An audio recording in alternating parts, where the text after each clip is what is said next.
Hola a todos, estamos en vivo y en unos segundos ya vamos a estar comenzando con este Facebook Live. Vamos a darles un ratito para que se puedan conectar y sumarse a la conversación que vamos a estar teniendo hoy desde la OPS sobre el tema de pueblos indígenas, afrodescendientes y la COVID-19. Así que en unos segundos ya vamos a comenzar. Gracias por unirse a esta conversación.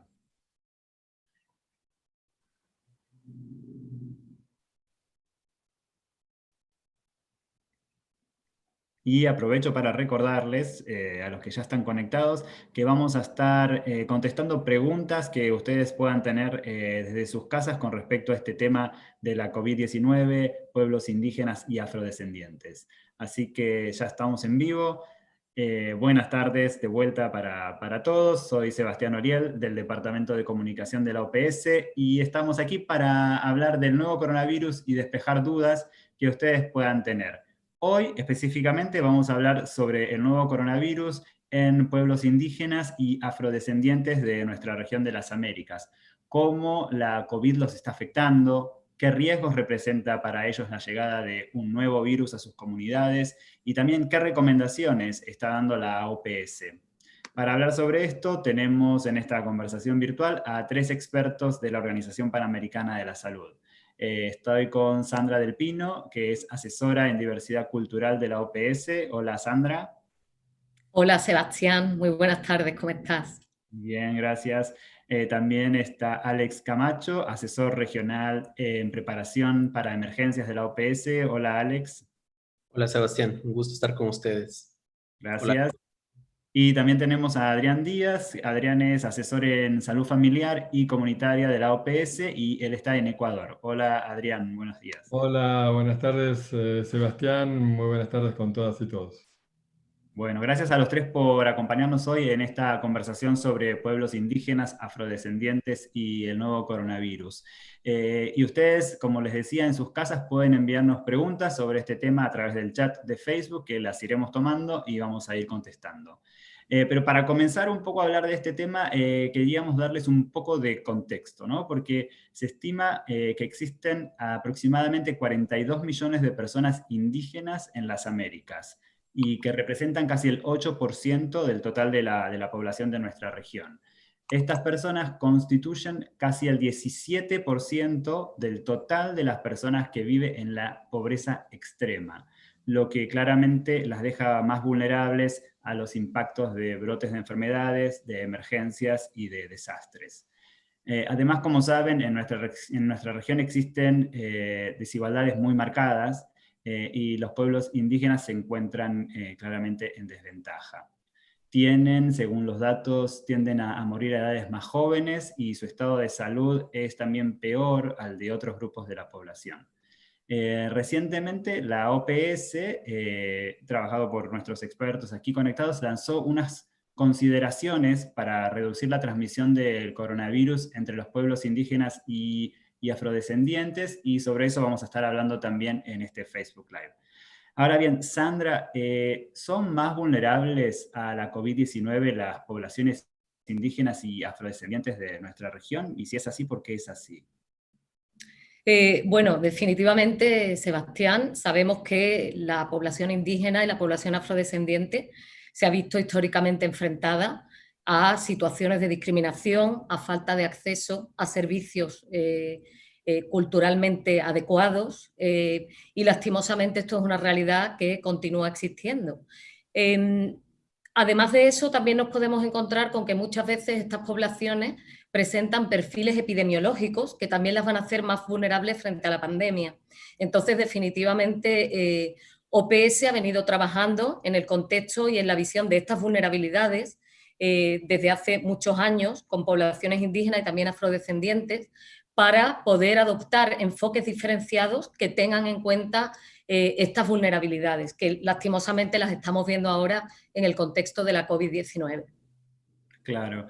Y una cosa que mencionabas, ¿no? O sea, que generalmente estas poblaciones viven lejos de los servicios de salud o no tienen acceso a agua potable o quizás tienen trabajos informales. Y Adrián, ¿cómo se puede mitigar el impacto de la pandemia entre estos pueblos? ¿Hay algunas recomendaciones de OPS? Sí, sí, bueno, muchísimas gracias, Sebastián. Sí, efectivamente, como muy bien menciona Sandra, los pueblos y nacionalidades indígenas y afro tienen una enorme cantidad de situaciones de vulnerabilidad geográfica, cultural, etcétera. Pero también tenemos que reconocer que tienen sus fortalezas y tienen conocimientos ancestrales y tienen prácticas y tienen niveles de organización comunitarias que en casos como el que estamos viviendo son recursos muy, muy importantes y a los cuales tenemos que echar mano para, conjuntamente con las organizaciones, poder encontrar las respuestas más adecuadas a la pandemia. Podría mencionar, por ejemplo, a diferencia de lo que puede ocurrir en las ciudades, donde hay mucha aglomeración de personas, etcétera. Por ejemplo, en los pueblos amazónicos, en el Ecuador, muchos de los pueblos amazónicos han decidido un autoconfinamiento y se han aislado por propia decisión en las purinas o en las chacras, y eso les da un nivel de protección mayor. Por otro lado, prevalecen valores solidarios y de organización que son muy fuertes. Entonces, un poco la respuesta a tu pregunta sería que hay que trabajar con ellos, muy de la mano, para tratar de encontrar las soluciones, adaptar digamos, las respuestas que podemos dar para la población general, pero contextualizarlas y adaptarlas a sus realidades geográficas y culturales. La clave es trabajar conjuntamente con las organizaciones, con los pueblos y las nacionalidades, Sebastián. Claro, hacerlos parte, ¿no? de la respuesta, no simplemente. Exacto. Y Alex, vemos también un poco que hablábamos también que esta falta de acceso a servicios de salud básicos o culturalmente apropiados que puede haber para estas poblaciones.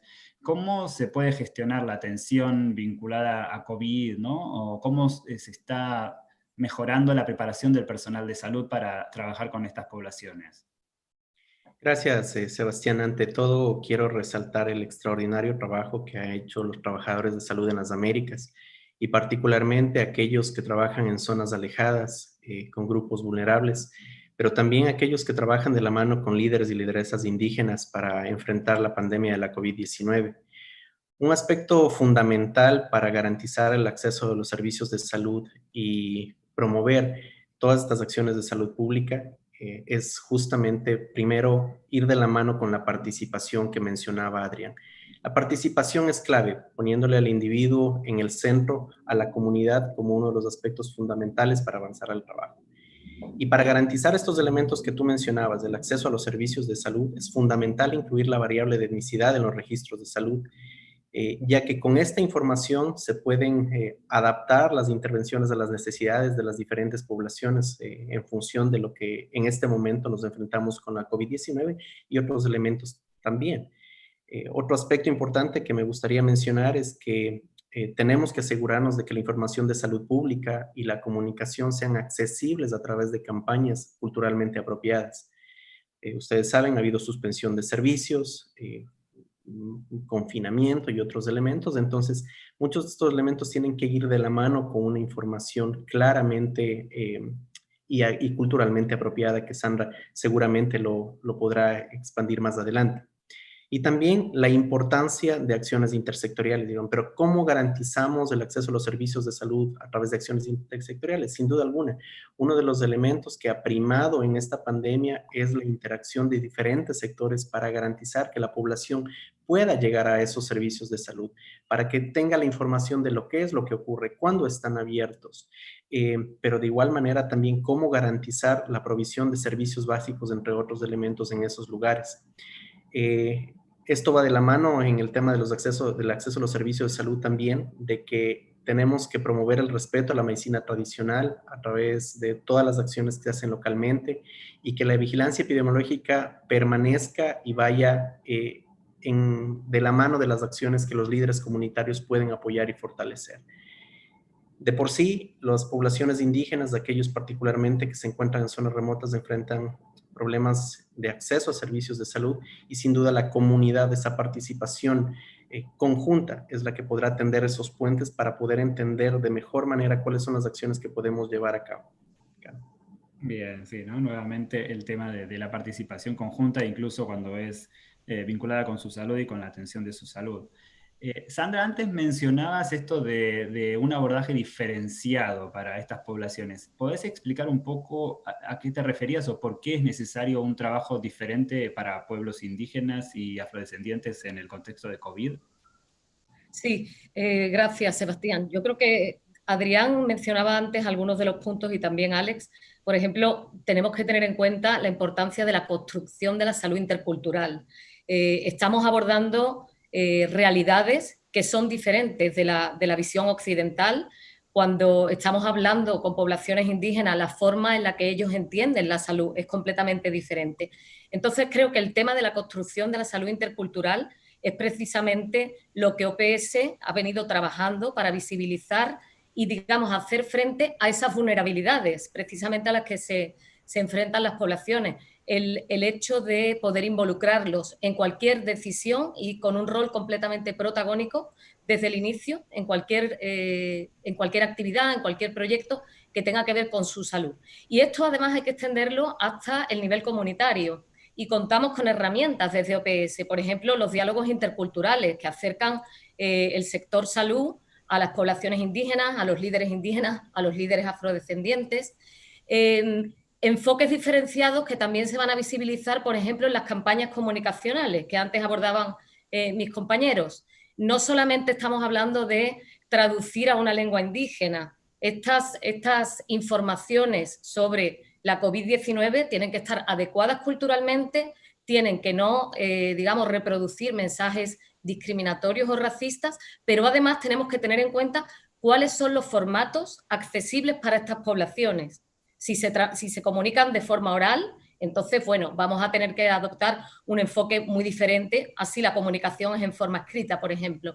Esto era un poco a lo que nos referíamos con el tema de los abordajes diferenciados. Creo que OPS además ha tenido un liderazgo importante a nivel mundial, teniendo el tema de la etnicidad como un eje transversal que ha servido incluso a otras regiones de ejemplo para trabajar con las poblaciones indígenas y, por supuesto, también tener muy presentes las diferencias entre los distintos grupos, no solo entre países, sino también dentro de los países, porque evidentemente no vamos a tener el mismo enfoque si estamos hablando de poblaciones indígenas amazónicas que viven aisladas que a lo mejor población indígena que vive en zona urbana, ¿no? Y también pues tener muy presente todos los distintos abordajes a lo largo del curso de vida, el trabajar también con las juventudes, que son también unos voceros importantes, ¿no? Claro. Sí, no, y seguramente es muy difícil poder hacer materiales de comunicación desde los niveles centrales, o sea, y sin participación de las personas a las que van dirigidos esos materiales, con lo cual seguramente serán materiales muy poco efectivos o nada efectivos. Y Adrián, quería saber un poco desde el punto de vista de Ecuador, porque sé que en Ecuador han trabajado mucho el tema de comunicación con poblaciones indígenas y afrodescendientes, que nos cuentes un poco qué han hecho ustedes para asegurar y considerar las creencias y prácticas culturales de estas poblaciones. Sí, muchas gracias, Sebastián. Sí, efectivamente, desde el inicio de la pandemia se diseñó un plan de respuesta con pueblos y nacionalidades. Y acá insisto mucho en el con y no para, porque tiene que ver justamente con lo que tú decías antes, en el que participaron distintas instituciones del Estado, por supuesto el Ministerio de Salud, pero Secretaría de Derechos Humanos, la Secretaría de Comunicación, en fin, una larga lista de instituciones del Estado y también, sobre todo, representantes de las distintas organizaciones de pueblos y nacionalidades indígenas, afro y montubios del Ecuador. Entonces, ese plan que consideró 4 líneas estratégicas, la primera de ellas que tenía que ver justamente con la elaboración de mensajes adecuados a la realidad y contexto cultural. Y ahí remarcar lo que mencionó Sandra, que no solamente se trata de traducir al quichua o al shuar, al guarani o cualquier otra lengua un mensaje pensado desde la cultura mestiza, digamos, sino justamente hacer una adecuación cultural, y eso implica contextualizarlo.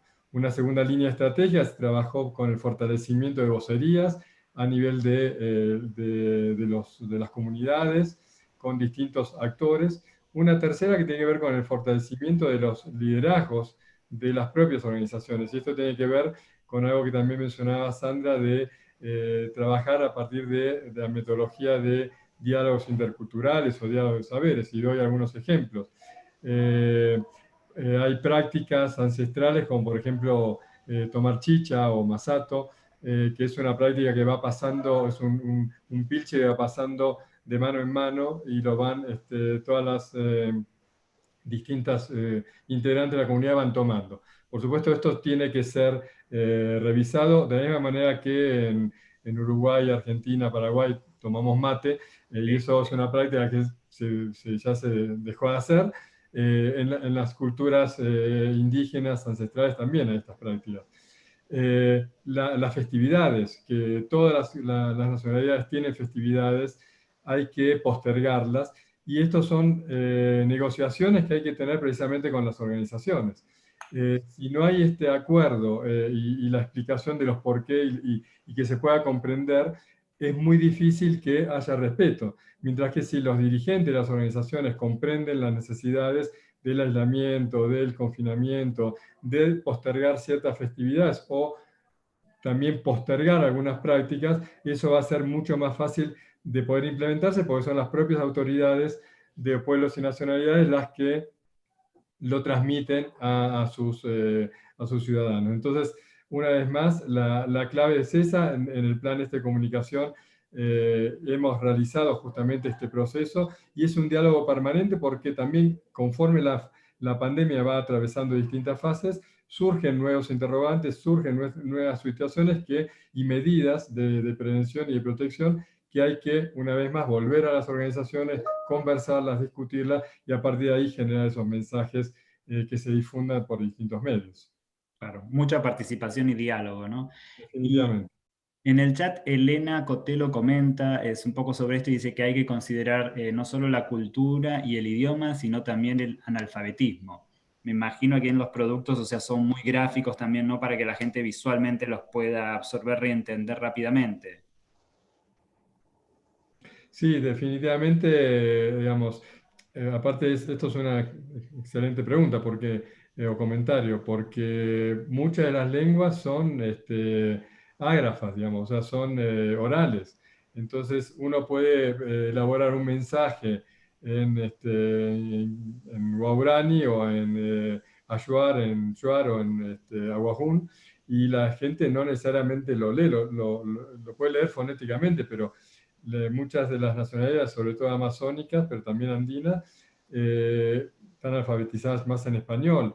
Y hay, como el quechua, hay un quechua que es el hablado y el que se comprende, y otro que es el unificado, que supuestamente es el que se enseña en las escuelas, pero no necesariamente toda la gente lo sabe entender y leer. Entonces, ahí la comunicación oral y visual es fundamental. Esas son las estrategias más claras de comunicación que en Ecuador estamos utilizando.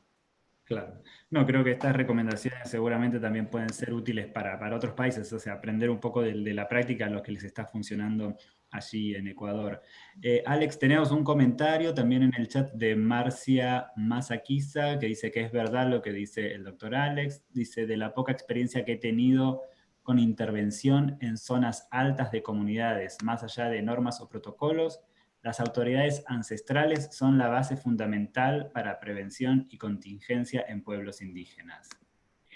Así es, Sebastián, y un saludo cordial a la doctora Masaquiza, una lideresa con la que hemos tenido la oportunidad de trabajar en diversas intervenciones, en diferentes emergencias. Ella señala algo sumamente importante, es decir, la forma de organización de las comunidades indígenas tiene una estructura diferente. Por eso, cuando las acciones que se establecen desde los órganos de gobierno tienen que entender quiénes son, dónde están, cómo se organizan y qué necesitan. Entonces, ella ha tocado un factor fundamental que respeta la estructura, la antigüedad, a los antiguos, a los mayores, como se los llama, para poder ejecutar las acciones que tienen que adaptarse a sus necesidades y particularmente a su cultura, a su diversidad, y sobre todo a sus necesidades concretas y reales. Por eso el entender cómo funcionan los órganos de gobierno, cómo funciona la autoridad dentro de una comunidad es creo que un paso fundamental a la hora de la preparación, la respuesta y por qué no decir también la recuperación visto desde un punto de vista en la gestión del riesgo de desastres. Claro. Gracias, Alex. ¿Puedo complementar algo, Sebastián? Claro, adelante. Sí, sí, esto sobre el tema de los mayores, los yachai o los sabios de las comunidades es interesantísimo, porque incluso las propias comunidades, y vuelvo a lo que mencionamos al inicio de que tienen mecanismos de protección muy interesantes, que justamente muchos de los curadores, de los yachai, son por supuesto adultos mayores. Y muchas de las organizaciones han decidido pedirle a la población que no les consulte, que no haga consultas de la medicina ancestral, precisamente porque ellos son más vulnerables. Entonces es muy importante considerar la necesidad de escuchar a las comunidades y ver de qué manera ellos protegen a sus propios mayores, incluso aquellos que son sanadores, porque las prácticas ancestrales generalmente implican mucho contacto, mucha proximidad, y en definitiva es uno de los riesgos mayores de contagio y de afectación de precisamente los adultos mayores y la población de mayor riesgo. Claro, todas las recomendaciones que damos entonces sí se tienen que adaptar a cómo funcionan esas sociedades, a sus niveles de educación, sus lenguas, alfabetización, costumbres, ¿no? O sea, y que ellos mismos sean parte de ver cómo las aplican, ¿no? Y Alex, algo que te quería preguntar es que OPS viene trabajando en el tema de gestión de emergencias y desastres y también en cuanto a pueblos indígenas. En este caso, ¿qué es lo que se ha venido trabajando, lo que recomendamos? Gracias, Sebastián. Sí, efectivamente, la Organización Panamericana de la Salud viene trabajando con los Estados miembros en este tema ya durante muchísimos años atrás, en diferentes niveles de la generación de política pública, no solamente como por ejemplo el Plan de Acción de Reducción del Riesgo de Desastres 2016-2021, que es completamente alineado al marco de Sendai, donde el tema de etnicidad es un aspecto transversal y marca las acciones que se realizan en las diferentes líneas de trabajo para priorizar el trabajo en pueblos indígenas, afrodescendientes y otros grupos étnicos también. A nivel de políticas, Sandra lo podrá ampliar. Se ha generado también una política y una estrategia sobre etnicidad, es decir, esto al más alto nivel. Luego ya en el desarrollo de los programas y la implementación, no solamente en la preparación, sino también en la respuesta, en lo que se refiere en la reducción de emergencias, del riesgo de emergencias y desastres, en la preparación de emergencias y desastres, la variable de etnicidad ha sido fundamental. Quiero citar un ejemplo y justamente cómo los programas tradicionales de preparación para emergencias pueden tener una adaptación importante. Con la doctora Masakiza tuvimos una experiencia muy interesante, si me permites comentarlo. La doctora Masakiza fue clave en la respuesta a la erupción del volcán Tungurahua en el año 2006. Entonces, queríamos mejorar la forma de preparar al personal de salud y cómo tender un puente con los líderes indígenas a la hora de preparar para emergencias y desastres. Entonces, decidimos hacer y preparar una metodología que se llama ejercicios de simulación con perspectivas paralelas.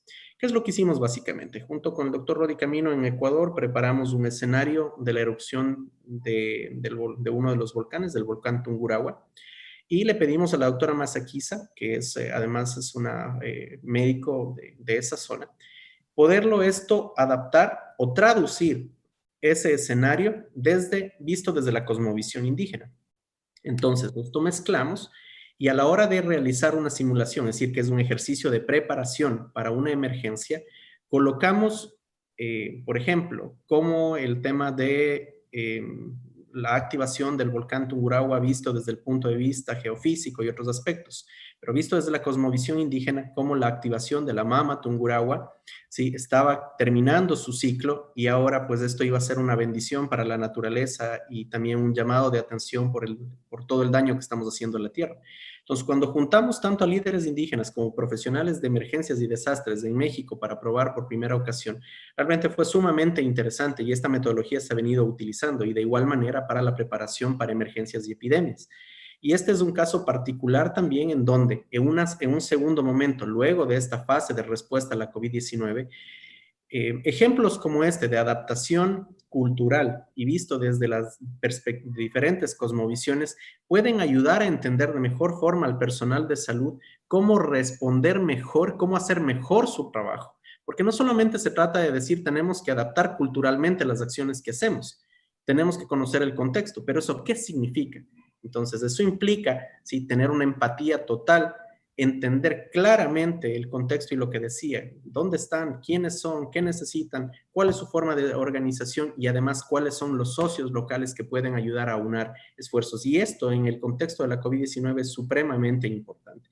Y para finalizar, dentro de otras acciones que la organización ha realizado, no solamente la generación de estas recomendaciones en el contexto de la COVID-19, una nota de orientación sobre reducción de riesgo de desastres en comunidades indígenas, y metodología de ejercicios de simulación. Y en el pasado mes de noviembre, junto con los colegas Sandra, la Fundación Bill Melinda Gates, la Organización Cielo de México, la Organización de Estados Unidos y otros líderes, y alrededor de 8 líderes y países de la región, lanzamos una red para la reducción de emergencias y desastres en Latinoamérica, que va creciendo de a poco. Entonces, AUPES ha estado bastante activo en este proceso, pero sin olvidar que los actores principales han sido los países, han sido los líderes indígenas, y creo que esa es la forma correcta de empoderamiento a nivel local, regional y subregional.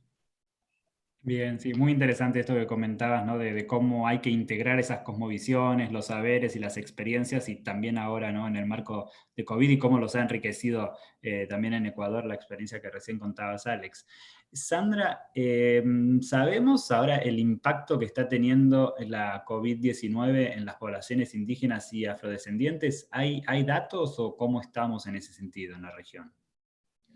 Bueno, Sebastián, este tema, tú tocas un tema sumamente importante porque ha sido una prioridad no solo en el marco de esta pandemia. Sabemos que la situación de salud que presentan las poblaciones indígenas muchas veces no es representativa, porque los países han estado incorporando la variable etnicidad de distinta manera, no se ha hecho de forma sistemática, y lastimosamente sin estos datos nosotros no podemos emitir un diagnóstico preciso y que sea consecuente con las necesidades de estas poblaciones. Entonces, lo mismo sucede con el tema de la COVID-19. Sí hay países que están más avanzados, donde sí están desagregando por etnicidad, y de hecho OPS tiene un equipo que está fuertemente trabajando para ver cómo es el impacto real en estas poblaciones, pero definitivamente, y esto fue algo consensuado en esa política que mencionaba Alex, la política sobre etnicidad y salud, que se aprobó en el año 2017, donde los pueblos indígenas nos dijeron que la primera prioridad, junto con población afrodescendiente y por supuesto otros grupos que estuvieron en este proceso, que la recolección de datos era una prioridad que definitivamente todavía requiere mucho esfuerzo, ¿no? Entonces, pienso que esto se traslada también al tema de la COVID-19. Es un tema que hemos querido incluir en esta guía que acaba de sacarse para que sea una recomendación clara a los responsables de salud, a los ministerios de salud, a los gobiernos, que sigan desagregando la variable etnicidad. Es muy importante contar con esta información. Y, bueno, como les mencionaba, en otros temas, pues por supuesto sí tenemos algunas informaciones, que es lo que nos puede llevar a decir cómo estas poblaciones están siendo más vulnerables frente a la pandemia. Claro, y luego con esos datos, ¿no? Tomar acciones ya informadas. Definitivamente, por supuesto, sí. Ya, claro. Y ahora en el chat un comentario que viene de Rubén Varela pregunta: ¿qué comorbilidades son frecuentes en los indígenas que aumente el riesgo de muerte? Dice, por ejemplo, tuberculosis. Bueno, depende también de en qué contexto nos estemos manejando, pero sí, yo mencionaba anteriormente que las poblaciones indígenas, afrodescendientes, muchas veces presentan unos perfiles epidemiológicos que es definitivamente los que las hacen más vulnerables ante la pandemia. Por ejemplo, con la población afrodescendiente tenemos el tema de las anemias falciformes, tenemos también enfermedades crónicas, diabetes, hipertensión, y por supuesto, por ejemplo, si pensamos en la información con la que contamos, por ejemplo, la cuenca amazónica, sabemos que estas poblaciones indígenas han estado sufriendo de tuberculosis, de malaria.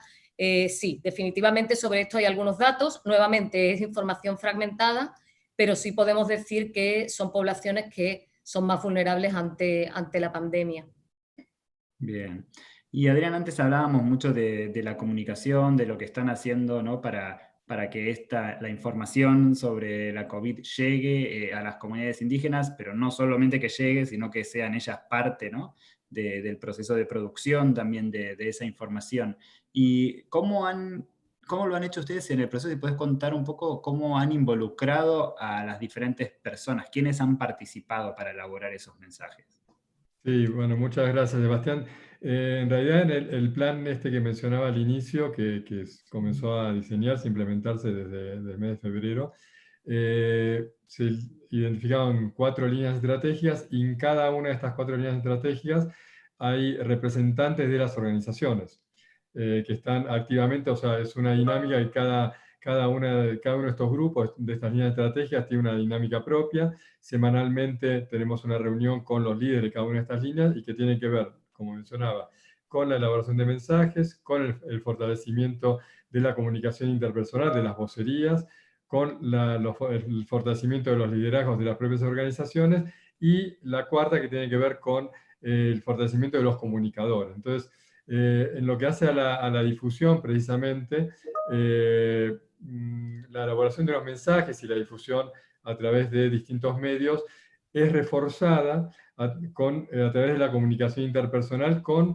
los técnicos de atención primaria, que son dentro del sistema de salud de Ecuador, son las personas que son elegidas por la propia comunidad, que forman parte del Ministerio de Salud y que tienen una labor fundamental en el trabajo extramural y comunitario, pero también los comités locales de salud, los líderes de las organizaciones. Entonces, ellos mismos son los que en el trabajo interpersonal, con el distanciamiento correspondiente, retoman los mensajes que se elaboraron y que se difunden a través de los medios masivos, de las radios o de redes sociales, que también en muchísimas comunidades hay acceso a las redes sociales. Entonces, estos promotores, estos líderes, hacen un trabajo de reforzamiento para tener como un lenguaje común, y eso permanentemente se está activando. Por otro lado, tenemos sesiones que llamamos por la 7ª sesión con los líderes de las organizaciones los días sábados, que hay actualización sobre distintos temas. Los 2 últimos reuniones fueron, por ejemplo, en relación a los planes de contingencia locales, cómo ayudarles a elaborar sus propios planes de contingencia, pero también antes se había hablado de las medidas de protección, en fin, de diferentes temas que son ellos, a través de estas capacitaciones, que posteriormente en sus propias comunidades van difundiendo el mensaje. Y otro elemento fundamental, que es el de la línea estratégica 4, de fortalecimiento de los comunicadores. En el Ecuador está la CORAPE, que justamente es una asociación de radios comunitarias, y a pedido de ellos precisamente hemos implementado sesiones semanales de actualización. De nuevo, muchas veces por ahí en las zonas más distantes, incluso los propios comunicadores tienen solamente acceso a algunos medios muy limitados, algunos WhatsApp o Facebook, para actualizar la información, y sabemos muy bien que circulan muchas noticias falsas o erradas, de manera que fueron ellos mismos los que nos pidieron de establecer un programa que se desarrolla todos los días jueves a las 10 de la mañana, donde se abordan distintos temas y que ellos tienen una actualización y pueden hacer preguntas y plantear inquietudes, para que posteriormente en sus propias emisiones, sus propios canales de radio o otros medios que tengan, o incluso propaladoras en las comunidades más pequeñas, se pueden estar difundiendo y actualizando. El que tuvimos en la semana de hoy precisamente estaba referido al tema de enfermedades crónicas en el marco de la pandemia, y tenía relación con algunos de los temas que mencionaba Sandra, que sobre todo la población afro, incluso indígena, tiene unas comorbilidades importantes, sobre todo enfermedades crónicas. Entonces, hay estos mecanismos a través de los cuales los mensajes que se elaboran y se difunden son reforzados a partir de la comunicación interpersonal y de la participación muy activa de los distintos actores locales. Claro. Sebastián, quería resaltar justamente lo que menciona Adrián. Creo que es un claro ejemplo de cuál es el trabajo que viene realizando la Organización Panamericana de la Salud en sus 27 oficinas a lo largo de las Américas, en toda la región de las Américas. Y un punto a destacar que ustedes lo han podido notar y que queremos insistir en esto, es el trabajo conjunto. Justamente en el chat veía una de las preguntas de Jesús, que cualquier iniciativa o propuesta debe ser realizada y elaborada conjuntamente. Y creo que justamente las acciones y todas las actividades que ha mencionado Adrián y que vienen además realizando la organización, no solamente en las zonas que ya las ha resaltado, pero sino también a nivel binacional, en zonas de frontera, también trabajando con población migrante que enfrentan retos adicionales. Entonces, nada más resaltar eso, Sebastián. Y felicitaciones, Adrián, por el trabajo y a todos los colegas de las oficinas a lo largo de la región. Gracias, Alex. Y Sandra, quería preguntarte, porque hablamos mucho de poblaciones indígenas y quizás, bueno, afrodescendientes también está incluido o no en este concepto que estamos hablando, pero ¿qué pasa más específicamente con los afrodescendientes? Si hay alguna característica en particular que tenemos que tener en cuenta, si están más invisibilizados en algunos países, ¿cuál es la situación de este grupo? Bueno, yo creo que un tema importante es el tema de la invisibilidad estadística en muchos países, ¿no? Sí sabemos que ha habido menos avance en la recolecta de información y esto es algo que también nos llega mismo desde las propias redes afrodescendientes. Sí hemos visto además un rol muy importante desde la población afro de nuestra región. Han estado muy involucrados, por ejemplo, en los procesos que OPS ha venido trabajando para impulsar una política regional, para impulsar luego una estrategia y plan de acción, niveles subregionales. También tenemos redes muy importantes, pero por ejemplo el tema de información, creo que el tema de datos es un tema donde tenemos que seguir trabajando con los países. Y bueno, con el tema de enfermedades, yo mencionaba algunas vulnerabilidades que sí sabemos que afectan específicamente a la población afrodescendiente, como el tema de anemias falciformes, como el tema de enfermedades crónicas, bueno, que Adrián también por ahí estaba mencionando con Ecuador, pero definitivamente es una prioridad para la organización, como quedó reflejado en los últimos procesos que hemos tenido. Seguimos trabajando con los países para poder avanzar en la mejora de la situación de salud. Por supuesto, también sin dejar de lado las condiciones de vulnerabilidad en cuanto a menores ingresos, a mayores tasas de analfabetismo que muchas veces nos encontramos, que sufren estas poblaciones, ¿no? Y definitivamente sí, sigue siendo una prioridad para nosotros el continuar trabajando con la población afrodescendiente para la mejora de su salud, sobre todo en el marco de esta pandemia. Sí, claro. Y en el chat, Carlos preguntaba qué acciones se realizan con poblaciones indígenas migrantes, agrícolas, sobre todo, que ahora por cierres de fronteras no pueden llegar a las comunidades a donde trabajaban. Bueno, creo que eso marca otra vulnerabilidad, ¿no? En la que en la que están expuestos, pero ¿qué recomendamos además para este tipo de contextos para que los gobiernos puedan ayudar a estas poblaciones que ahora, si ya eran vulnerables antes, ahora quizás se vuelven más vulnerables? Creo que un Bueno, punto clave... adelante, Sandra, adelante. dale tú. Bien, creo que un punto clave es visibilizar el problema. Sin duda alguna es un factor fundamental y el trabajo local, el trabajo comunitario, teniendo como eje de la respuesta no solamente a la situación de la COVID-19, sino a cualquier tipo de emergencia, es fundamental. Con información realmente se pueden tomar adecuadas decisiones, pero además existen redes locales que pueden ayudar a visibilizar cuál es la situación particular, no solamente en zonas de frontera, sino también en grandes ciudades en donde por alguna razón tenemos una concentración importante de población de este tipo que puede estar enfrentando doble y triple vulnerabilidad. Situación de pobreza, situación frente a con situaciones de salud pública, situaciones de salud preexistentes, pero además lo que se ha mencionado. Entonces, creo que es supremamente importante incluir una línea de intervención en los planes de respuesta que se están desarrollando.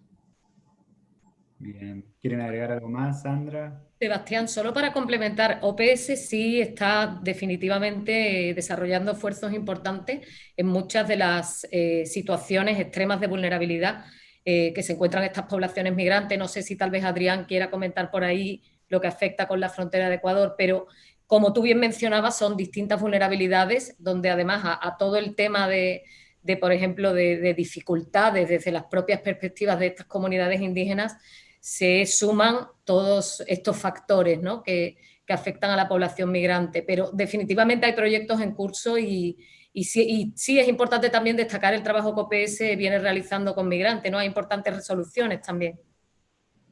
Claro. Sí, no, y también no sé si se recomienda también, por ejemplo, quizás algunas comunidades tienen poco acceso al agua o a jabón, si se recomienda que se les facilite cierto tipo de objetos o materiales también, o subsidios, también en algunos países se han dado subsidios para la población en el marco de los confinamientos, y también aplica obviamente lo mismo para las poblaciones indígenas. Sí, sí, efectivamente. Bueno, incluso nosotros con una de las organizaciones que estamos trabajando precisamente para acompañar, que tienen una red de promotoras locales, para acompañar justamente todos los mensajes de comunicación. Se ha dotado también de un kit básico, sobre todo de higiene, porque, digamos, como tú bien mencionas, bueno, hay que lavarse las manos con jabón. Bueno, ¿dónde está el jabón? Entonces, y sobre todo porque sobre todo en las comunidades amazónicas, algunas de las nacionalidades han hecho un aislamiento de todo su territorio, y hay dificultades para el ingreso de algunos insumos. Entonces, probablemente dejan de tener jabón. En el mediano plazo, incluso esto no lo vamos a hacer directamente nosotros porque no es la competencia directa, pero sí hemos propuesto y sugerido incluso hasta la producción de jabones locales, o sea, hacer jabón artesanal. Entonces, ahí con toda la red de voluntariado, etcétera, hemos propuesto que se pueda desarrollar algunas de estas iniciativas que son más sostenibles que el estar proveyendo de kits de higiene permanentemente. Pero ahí, una vez más, la red social, tanto de las propias comunidades como de las organizaciones no gubernamentales, promotores locales y de otras agencias del sistema, el trabajo conjunto es la clave, ¿no? Claro. Bien, muy interesante. Gracias. Y ya estamos llegando casi al final de esta sesión de Facebook Live. Estamos hablando de pueblos indígenas, afrodescendientes y el nuevo coronavirus. Y para finalizar, le quería hacer la misma pregunta a los tres, ¿no? Pero, ¿qué consejo o recomendación le darían a las organizaciones, a las autoridades, a comunicadores o a miembros de los pueblos indígenas y afrodescendientes para ser efectivos en la respuesta que se está dando a la COVID-19? Sandra, podemos empezar contigo, seguimos con Alex y terminamos con Adrián. Muy bien. Sí, bueno, yo creo que lo que me gustaría destacar, y bueno, por supuesto, el documento técnico que se ha impulsado, y creo que esto es importante también mencionarlo, recoge las inquietudes que nos han llegado desde los países, desde las propias redes indígenas. Entonces, muchos de los temas que ustedes van a ver ahí no son temas que nosotros hemos querido incluir, sino han venido realmente como una petición expresa, ¿no? Desde las propias redes de estas son nuestras inquietudes. Por ejemplo, el tema del manejo de cadáveres con respecto a la interculturalidad, que es un tema sumamente importante para las poblaciones. Pero creo que uno de los temas que a mí me gustaría destacar y que creo afecta a todas las esferas en el contexto de esta pandemia es precisamente la inclusión de los líderes, que realmente haya ese acercamiento entre personal de salud, entre pueblos indígenas, a través de las estructuras adecuadas, porque muchas veces este es otro problema, que no seguimos, ¿no?, las estructuras adecuadas, los canales correctos de comunicación, pero creo que para cualquier intervención de éxito, tanto los pueblos indígenas como nuestras poblaciones afrodescendientes tienen que ser protagonistas desde el inicio. Yo creo que eso afecta a cualquier iniciativa, a los contextos de comunicación, a cualquier tipo de actividad que podamos promover, y también para hacerlo sostenibles, ¿no? Que de verdad se tengan en cuenta las perspectivas y las cosmovisiones de los pueblos de nuestra región. Así que, de mi parte. Bien, gracias. Alex. Particularmente quería hacer mención a la importancia de tomar en cuenta la factibilidad a la hora de recomendar acciones en términos de salud pública y más allá de ello. O sea, acciones, por ejemplo, como aislamiento, las acciones que se refieren a ciertas restricciones que se han dado en los países, tomar en cuenta las particularidades a las que se enfrentan las comunidades indígenas, tanto en la zona urbana, suburbana, rural e incluso en alejamiento. Entonces, en cada una de ellas existen particularidades que ya las hemos mencionado durante este diálogo que se tienen que considerar para que éstas puedan ser efectivas. En el tema de acceso de servicios de salud, no podemos dejar de mencionar la importancia de la protección del personal de salud independientemente de dónde se encuentre, más aún si hay evidencia de circulación del virus en estas comunidades. Entonces, resaltar justamente la importancia de que todo aquello que hemos venido hablando sobre la COVID-19 tenemos que tomarlo con mayor importancia y trabajar de la mano con los líderes indígenas, que creo que es el mensaje principal y que en lo cual coincidimos plenamente los tres. Gracias, Alex. ¿Y Adrián? Sí, sí, creo que ahí coincidimos todos. Un poco la síntesis es no hacer planes para, sino con. O sea, no es para las organizaciones, sino con, y esa es la clave fundamental. Y lo otro que quería también resaltar, que lo había mencionado al inicio, es, hablamos mucho de las vulnerabilidades que tienen, pero también hacer pie en las fortalezas, en el conocimiento ancestral que tienen las organizaciones, la creatividad enorme. Por eso, en la medida que podamos compartir los conocimientos que tenemos desde digamos, de la salud pública, medicina occidental, con las organizaciones a través de estos diálogos de saberes, conjuntamente con ellos se van a encontrar las soluciones más adecuadas a la población.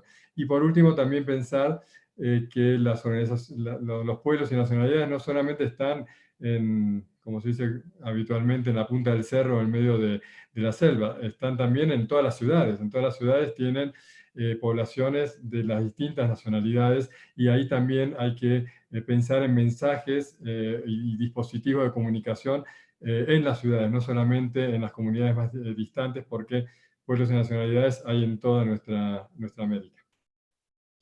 Muy bien, entonces resumiendo algunas de las cosas que dijeron: incluir a los líderes, acercar al personal de salud y a los líderes de los pueblos, los protagonistas son ellos, tener en cuenta la cosmovisión de los pueblos, entender y considerar las particularidades de cada grupo, que todos son diferentes, trabajar de la mano, aprovechar las fortalezas y el conocimiento ancestral, encontrar soluciones conjuntas y no hacer planes para, sino con. Así que con estos mensajes hemos llegado al final de este encuentro, de este Facebook Live. No se olviden de visitar el sitio web de la OPS y de la OMS para más información sobre el coronavirus, y compartir este Facebook Live si les ha gustado y piensan que puede ser útil para otras personas conocidas de ustedes. Así que gracias, Sandra. Gracias, Alex. Y gracias, Adrián. Y a todos. Gracias. Y a todos ustedes en sus casas por habernos acompañado hoy. Así que saludos a todos y seguimos conectados. Chao.